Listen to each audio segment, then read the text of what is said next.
दक्ष प्रजापति की सबसे छोटी कन्या सती का विवाह रुद्र के साथ हुआ, भगवान शंकर के साथ। इस प्रसंग में विदुर जी महाराज ने मैत्रेय जी से पूछा कि भगवान शंकर की पत्नी सती ने तो किसी पुत्र को जन्म नहीं दिया, क्या कारण था?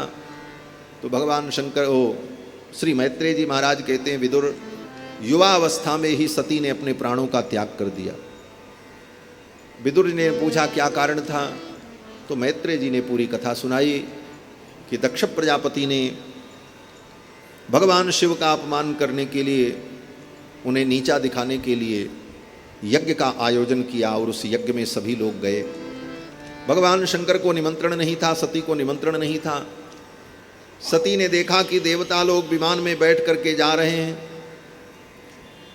तदुपश्रुत्य नभसिखे चराणाम प्रजल्पताम सती दाक्षायणी देवी पितुर्यज्ञ महोत्सवम।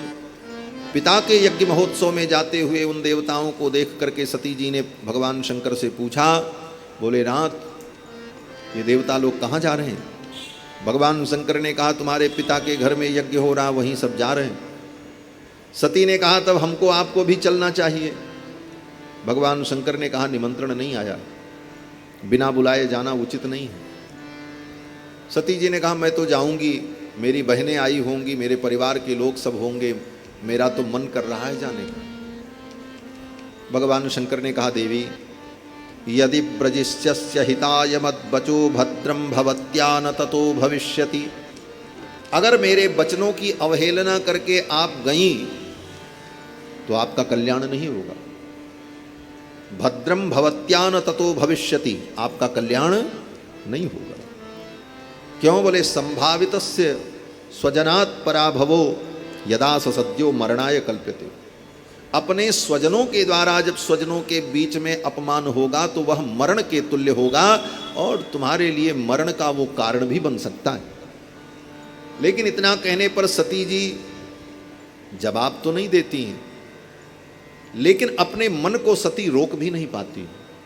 स्थिति क्या हुई? बोले, जब सामने वाले व्यक्ति की बात आपको स्वीकार्य भी न हो और आप स्पष्ट उसे जवाब भी न दे सकें, उस स्थिति में व्यक्ति के अंदर जो ऊहापोह की स्थिति होती है वो सती के अंदर हो गई। अब सती जी कभी भगवान शंकर को देखें और कभी आकाश की ओर देखें, कभी सिर नीचे झुका लें और कभी फिर भगवान शंकर की ओर कातर नेत्रों से देखें। भगवान शंकर जान गए कि निष्क्रामति निर्विशति द्विधाससा। कभी घर में जाएं, कभी बाहर निकलें, कभी आकाश की ओर देखें। उनकी इस स्थिति को देखकर भगवान शंकर जान गए कि इनका मन तो चला गया, ये तन से यहाँ है, मन से तो पिता के यहाँ चली ही गई, तो अब इनको भी भेज देना चाहिए। भगवान शंकर ने कहा, ठीक है, आपका मन है जाने को, आप नहीं मानना चाहती तो ठीक है, जाओ, हम विदा करते। नंदी को बुलाया और कहा, इनका सब सामान, इनकी सारी वस्तुएं इनके साथ विदा की जाएं। सती जी ने कहा, महाराज मैं तो आऊंगी लौट करके, सामान लेकर के क्या होगा? भगवान शंकर ने कहा, नहीं नहीं, जरूरत पड़ सकती है वहां पे, इसलिए अपना सामान भी ले जाओ। सारा सामान भी विदा कर दिया भगवान शंकर ने सती जी के साथ में। क्यों विदा कर दिया? बोले, भगवान शंकर जान रहे हैं कि अब ये जाएंगी तो लौट करके आएंगी नहीं, तो इनकी वस्तुएं, इनकी सामग्री अगर घर में रहेगी तो बार बार मुझे इनका स्मरण होगा और वो मेरे दुख का कारण बनेगा, इसलिए ये वस्तुएं भी इनके साथ चली जाएं। ताम सारिका कंदुक दर्पणाम्बुज श्वेतात पत्रा जनसग्रादिभिः। सती की जितनी वस्तुएं थीं, ताम सारिका कंदुक दर्पणाम्बुज, जिन सुख सारिकाओं को, तोता मैना को सती ने पाल रखा था पिंजड़े में, भगवान शंकर ने कहा, ये चिड़िया चंगुल भी अपना ले जाओ, वहीं दाना चुंगाना। कौन इनको दाना चुंगाएगा? सारिका को, शुक को दे दिया। कंदुक दर्पणाम्बुज, जिस कंदुक से, जिस गेंद से सती खेलती थी, क्रीड़ा करती थी, वो गेंद। दर्पण, मुख देखने वाला शीशा, शीशा, कंघी, व्यजन, पंखा, ये सब वस्तुएं। श्वेतात पत्र व्यजन स्त्रगादिभिः, श्वेतात पत्र, छत्र, व्यजन, माला, आभूषण, ये सब वृषेंद्र के ऊपर, नंदी के ऊपर रखकर भगवान शंकर ने सती को विदा कर दिया। सती जी अपने पिता के घर में पहुंचती हैं, वहां इनका अपमान होता है। सती को देखकर किसी को प्रसन्नता नहीं हुई, केवल मां को प्रसन्नता हुई। सादर भले ही मिली एक माता और भगिनी मिली बहुत मुस्काता। जितनी बहनें थीं वो सब मुस्कुरा रही थी, ये देखो सती आ गई। बाकी जितनी बहन थीं वो बड़े बड़े घर में ब्याही थी, और सती जी भी तो बड़े घर में ही ब्याही हैं, भगवान शंकर किसी से कम थोड़ी है। लेकिन विरक्त महात्मा है, त्यागी।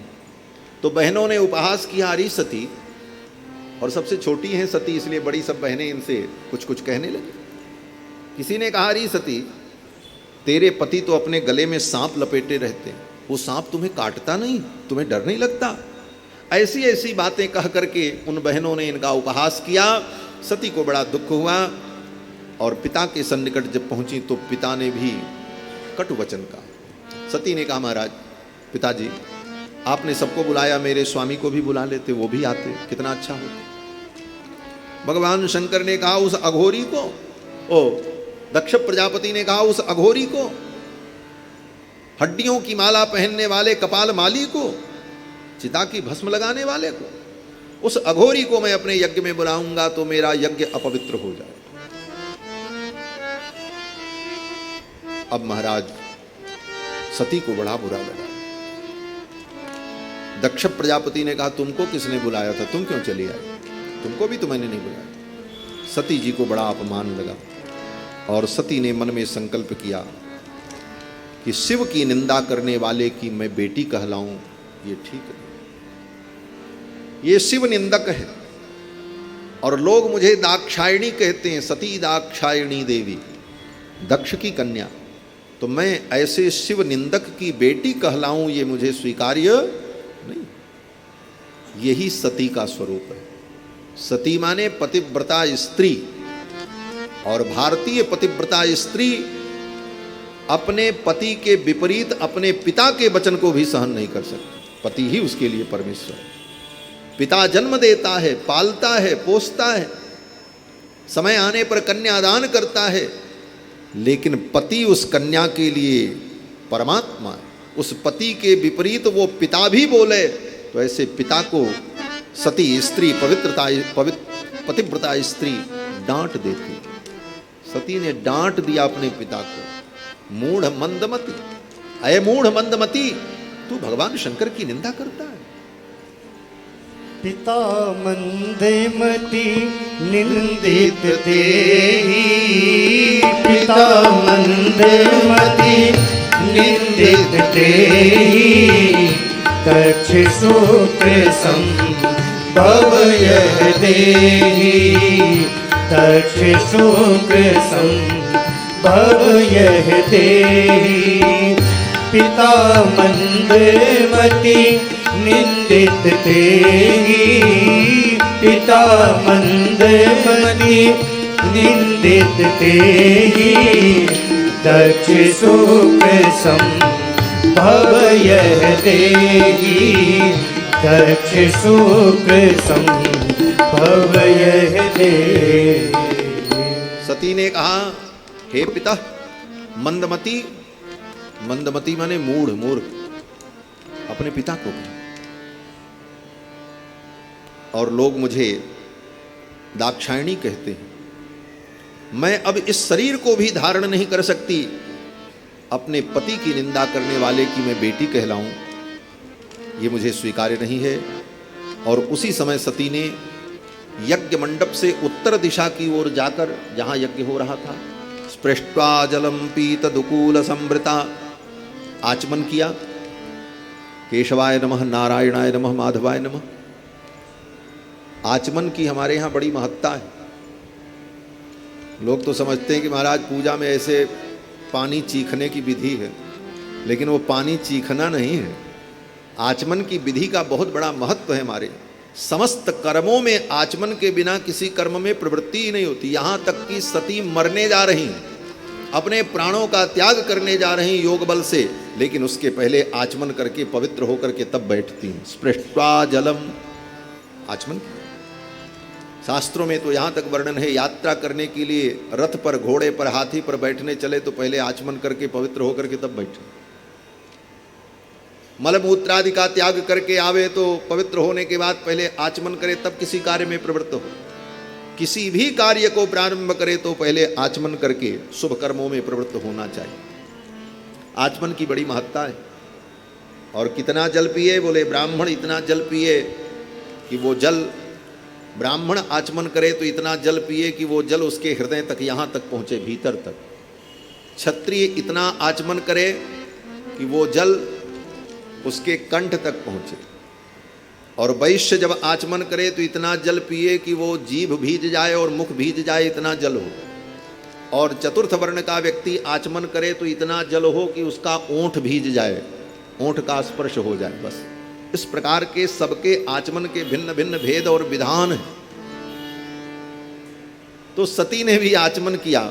स्पृष्ट्वा जलम पीत दुकूल संवृता, आचमन किया और आचमन करने के बाद अपने पीतांबर को सिर पर आगे कर लिया और अपने मुखमंडल को ढक लिया सती ने। निमील्य दृग्योग पथम समाविशत, आंखों को बंद करके योग का अनुसंधान किया। योगिराज भगवान शंकर की पत्नी है, ये स्वयं योगिनी है। भगवती सती ने योग का स्मरण किया।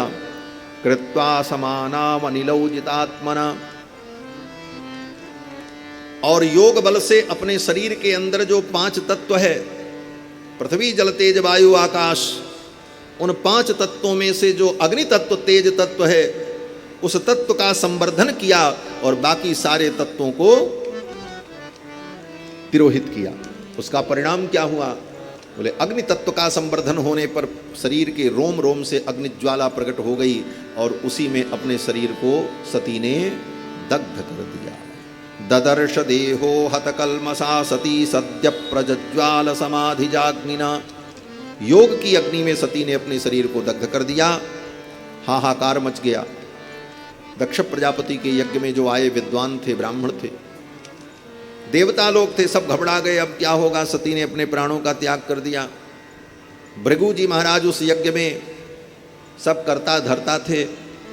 भृगु जी ने मंत्र पढ़ करके आहुति दी।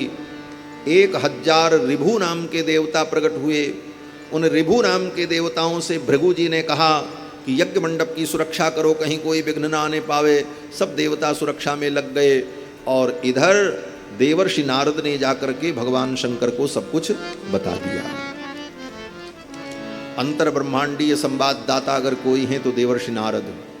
पत्रकारिता के मूल स्तंभ हैं देवर्षि नारद। सबसे पहले यही पत्रकारिता मानो शुरू करते। कहाँ का समाचार कहाँ पहुँचाना चाहिए, देवर्षि नारद पहुँच गए और जाकर के देवर्षि नारद ने भगवान शंकर से कह दिया, भवो भवान्या निधनम प्रजापतेर असत्कृताया अवगम्य नारदात। नारद जी के द्वारा भगवान शंकर को वृत्तांत पता चला कि सती ने अपने प्राणों का त्याग कर दिया और भगवान शंकर को क्रोध आया और भगवान शंकर ने उत्कृत्य रुद्र सहसोत्थितो हसन गंभीर नादो विससर्जताम भुवि। भगवान शंकर ने क्रोध में आकर के अपनी एक जटा को ऐसे उखाड़ा और उठा करके जमीन पर पटका और उसी जटा के अंदर से एक भयानक पुरुष प्रकट हुआ जिसका नाम वीरभद्र था। वीरभद्र। परसों हमारे शेहरावत जी कह रहे थे, किसी ने पूछा इनसे कि भाई जाट की उत्पत्ति कहाँ से हुई, जाट लोग कहाँ से आए?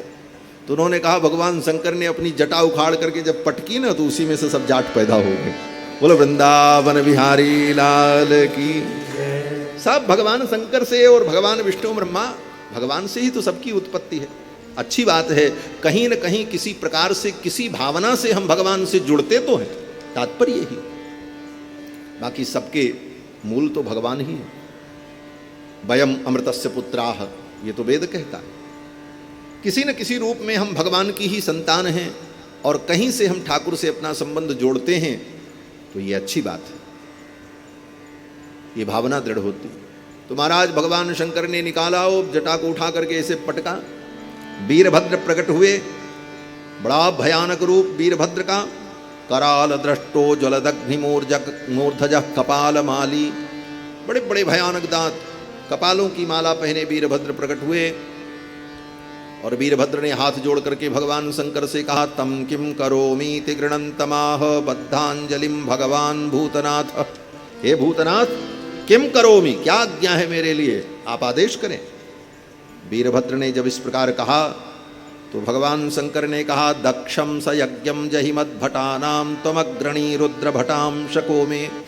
जाओ और जाकर के दक्ष प्रजापति को उसके यज्ञ के सहित समाप्त कर दो। ये कार्य अगर तुम कर दोगे तो तुम मेरे गणों में अग्रणी हो जाओगे, शिव गणों में तुम श्रेष्ठ हो जाओ।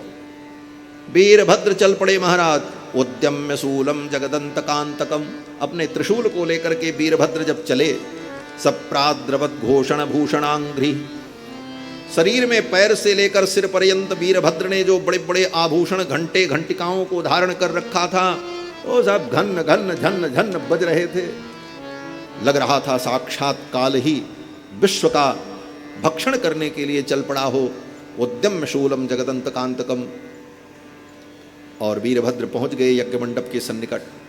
देवता लोग भागने लगे, ऋषि मुनि भागने लगे, सब भागने लगे, लेकिन कोई भाग नहीं पाए क्योंकि सब अभागे थे। आज सबका दुर्भाग्य आ गया था, भागने का मौका नहीं मिला किसी को। भगवान शंकर के गणों ने मौका नहीं दिया मारा, सांप को पकड़ लिया। वीरभद्र ने प्रजापति दक्ष को पकड़ लिया। भृगुम बबंध मणिमान वीरभद्र प्रजापतिम, भृगु जी को मणिमान ने पकड़ लिया, दक्ष प्रजापति को वीरभद्र ने पकड़ लिया। और चंडीस पूषणम देवम, चंडीस ने पूषा देवता को पकड़ लिया। भगम नंदीश्वरो गृहीत, भग नाम के जो देवता थे उनको नंदीश्वर ने पकड़ लिया। इस प्रकार उन देवताओं को, ऋषियों को और वहां कार्य करने वाले लोगों को, जजमान को, सबको शंकर जी के गणों ने पकड़ लिया, भागने नहीं दिया महाराज। और फिर सबकी धुनाई पिटाई हुई महाराज। भृगु जी की दाढ़ी नोच लिया, भग नाम के देवता की आंख फोड़ दी, पूषा नाम के देवता का दांत तोड़ दिया, किसी का दांत टूटा, किसी की आंख फूटी, किसी की दाढ़ी नोची गई। और जो यजमान थे दक्ष प्रजापति, उनको तो दंड मिला ही। यज्ञ मंडप को शंकर जी के गणों ने ध्वस्त कर दिया। केचित बभंजु प्राग वंशम पत्नी सालाम तथा परे, यज्ञ मंडप का जो प्राग वंश था, प्राग वंश को पकड़ करके भगवान शंकर के गण ने ऐसे खींचा, पूरा मंडप ही नीचे आ गया। प्राग वंश माने, गांव में जो लोग रहे हैं उनको मालूम होगा, जब छप्पर का घर बनता है तो उसमें जो बीच में बणेर पड़ती है, उसी बणेर को संस्कृत में प्राग वंश कहते हैं। उसका नियम है कि घर बनावे तो बणेर जो है वो उत्तर दक्षिण नहीं होनी चाहिए, पूरब पश्चिम होनी चाहिए। ये वास्तु का नियम है। इसीलिए यज्ञशाला में जो बीच में बणेर पड़ती है वो प्रागवंश उसको कहा जाता है। केचित बभंजु प्राग वंशम पत्नी सालाम तथा परे, यज्ञ मंडप के प्रागवंश को खींच करके शंकर जी के गणों ने गिरा दिया। पूरी यज्ञशाला ध्वस्त हो गई। पत्नी शाला जो थी जजमान की पत्नी के बैठने के लिए, उस यज्ञशाला को भी नष्ट कर दिया। यज्ञ के पात्रों को तोड़ दिया। और ये सब उद्दंड हुआ, ये सब उद्दंडता हुई। इसके बाद वीरभद्र ने दक्ष प्रजापति को पकड़ करके उसी यज्ञशाला में पटक कर उनका सिर काटने लगे तलवार से। लेकिन वीरभद्र काटते काटते थक गए, दक्ष प्रजापति का गला काट नहीं पाए। कितना मजबूत गला था। श्री मैत्रेय जी महाराज कहते हैं, आक्रम्यो रसि दक्षस्य सितधारेण हेतिना। आक्रम्यो रसि, दक्ष प्रजापति के उरसी माने वक्षस्थल पर, आक्रम्य माने चढ़कर, आज की भाषा में कहें छाती पर चढ़ के, हाँ छाती पर चढ़कर, और तलवार लेकर के सितधारेण हेतिना, अत्यंत तीक्ष्ण तलवार के द्वारा दक्ष प्रजापति के गले को वीरभद्र काटने लगे, लेकिन नहीं काट पाए। छिंदन्नपि तद्धर्तुम नाशक्नो त्र्यंबकस्तदा। त्र्यंबक वीरभद्र दक्ष प्रजापति के गले को काट नहीं पाए, इतना मजबूत गला था। अंत में वीरभद्र ने सोचा अब क्या करें।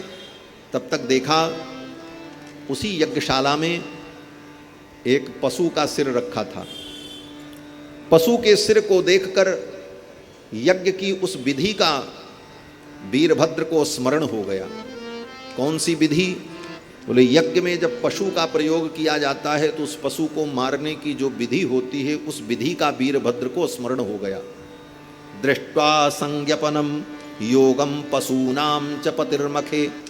यज्ञ में पशु का संज्ञापन आलभन जिस विधि से होता है उस विधि का वीरभद्र को स्मरण हो गया, तो वीरभद्र ने सोचा लाओ उसी विधि से इनको मार दें, तलवार से तो नहीं कट रहा, उस विधि से तो मरेंगे। और उस विधि से महाराज पकड़ करके दक्ष प्रजापति के सिर को पकड़ करके, मुंह को पकड़ करके श्वासावरोध किया, सांस बंद हो गई और पकड़ करके गले को ऐसे घुमा दिया, ऐंठ दिया चूड़ी जैसे। श्वासावरोध होने पर दक्ष प्रजापति की मृत्यु हो गई और फिर मर जाने के बाद उस गले को ऐंठ करके तोड़ करके धड़ से अलग कर दिया, अलग करके उठा करके यज्ञ कुंड में डाल दिया। हाहाकार मच गया। अब तो महाराज उसी समय देवता लोग आए। शंकर जी के गणों ने ये सब कार्य करने के बाद अंत में कहा अब आग लगा दिया जाए। यज्ञशाला में आग लगा दी। तद्देव यजनम दग्ध्वा प्रातिष्ठत दिशिमुत्तराम। देव यजन में उस यज्ञशाला में आग लगा दी।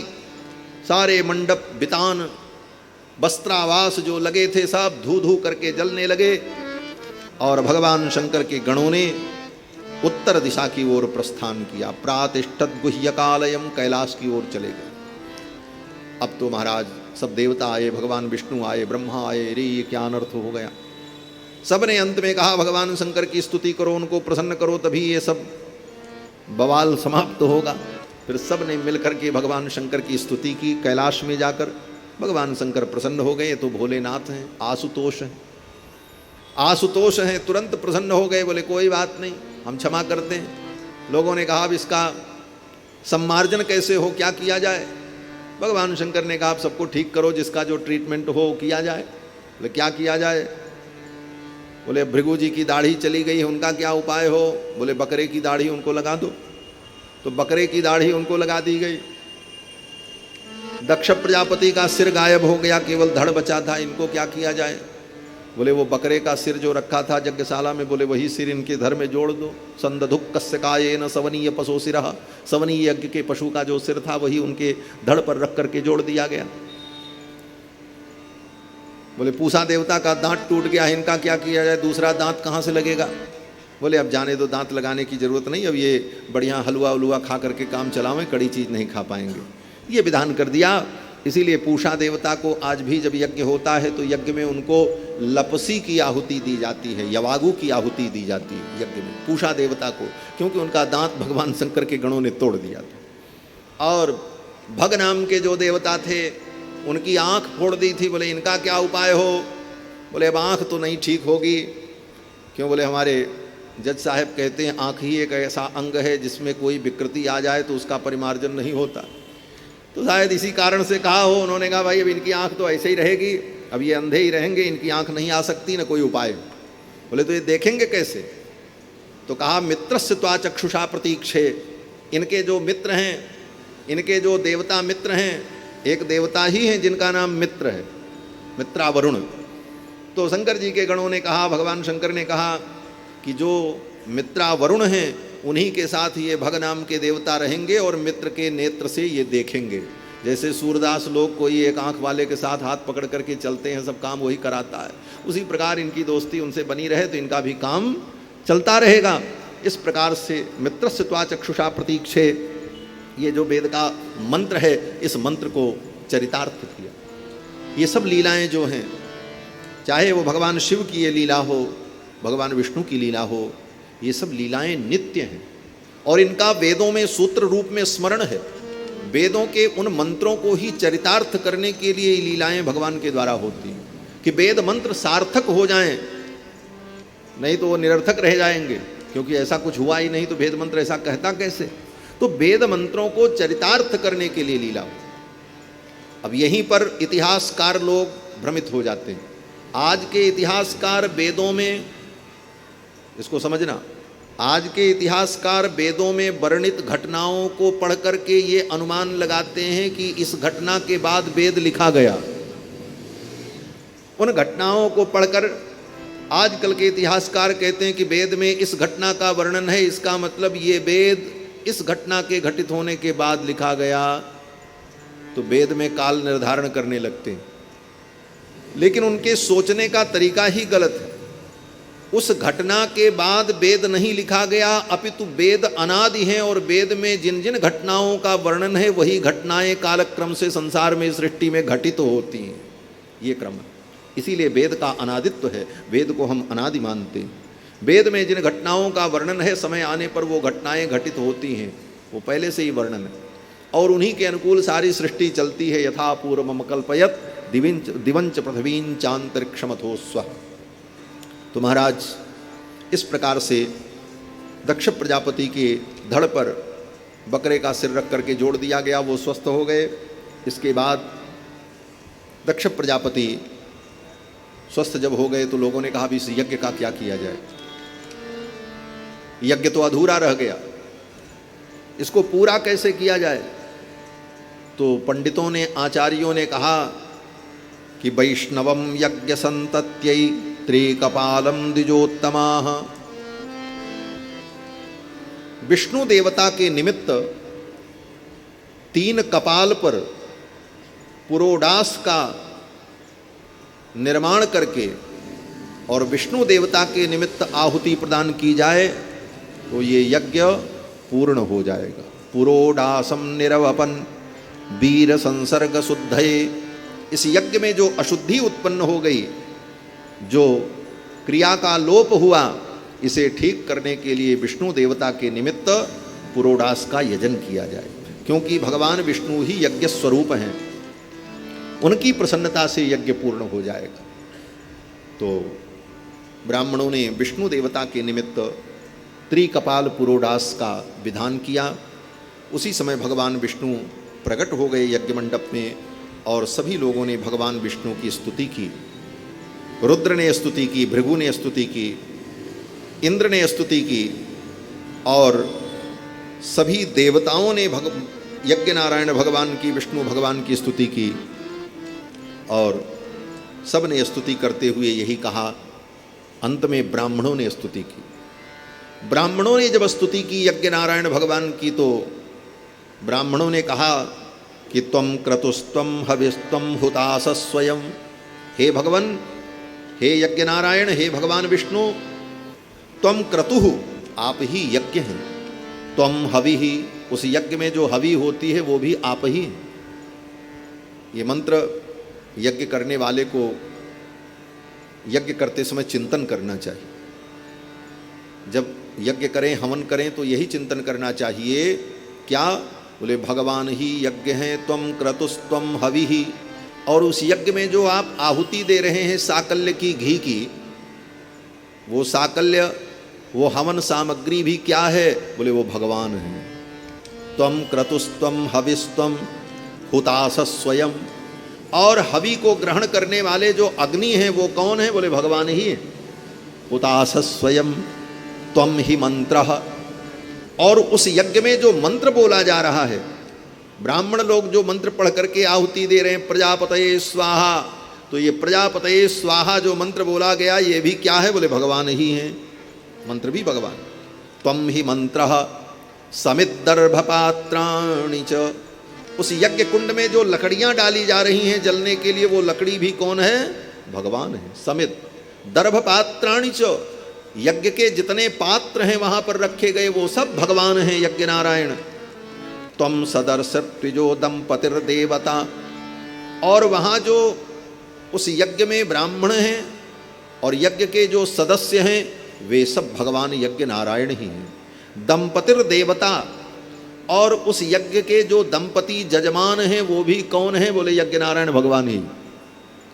देवता, जिन देवताओं का नाम लेकर के आहुति दी जा रही है, इंद्राय स्वाहा, प्रजापतये स्वाहा, अग्नये स्वाहा, सोमाय स्वाहा, वे देवता भी नाम मात्र हैं, वास्तव में भगवान ही देवता है। और अग्निहोत्रम स्वधा सोम आज्यम पशु, उस यज्ञ में स्वधा स्वाहा और घी, सोमरस और पशु का जो प्रयोग किया जाता है वो सब भगवान यज्ञ नारायण ही हैं। सर्वम क्रतुरयम, ये भगवान यज्ञ नारायण का स्वरूप। लोगों ने स्तुति की, ब्राह्मणों ने। इसके पश्चात आगे वर्णन आता है कि दक्ष प्रजापति ने अपने उस शरीर को त्याग दिया, क्योंकि बकरे का सिर उनको अच्छा नहीं लग रहा था। बाद में वो प्रचिता के पुत्र बनकर के प्रकट हुए और फिर उनका विवाह कश्यप महर्षि की उनका विवाह पंचजन की बेटी अस्किनी के साथ हुआ।